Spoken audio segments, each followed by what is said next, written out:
Today, I'm drawing something calm, something quiet, a lonely emperor penguin. I start with the simple outline, focusing on the basic shape of the body. Penguins have a very smooth and balanced silhouette, almost like a tall oval. I keep my lines light at first so I can adjust proportions easily. Now I begin defining the head. The beak is long and slightly curved, so I carefully shape it to keep it elegant and sharp.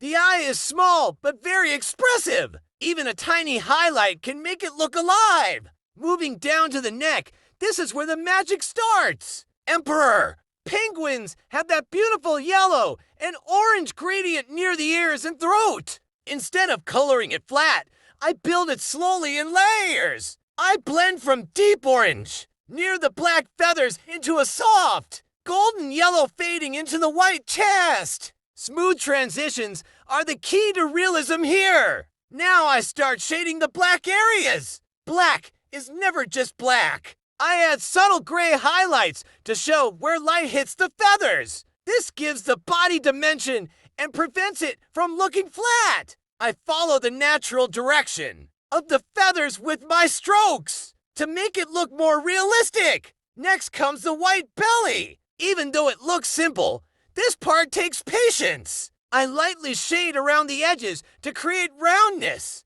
The center remains brighter, which makes the penguin look three-dimensional. Small, soft strokes help create a fluffy feathered texture. As I move to the wings, I deepen the shadows underneath to create contrast. This makes the white belly pop even more. Contrast is very important in wildlife drawings. Now I focus on the feet. Penguin feet have strong structure and visible folds. I carefully shade between the toes and under the claws to add depth. Adding darker tones near the bottom helps ground the penguin, so it doesn't look like it's floating. Finally, I step back and look at the entire drawing. I add subtle highlights to the beak and eye, deepen a few shadows, and smooth out any harsh transitions. And there it is, a lonely emperor penguin standing tall. Sometimes a simple subject can carry a lot of emotion. The stillness, the isolation,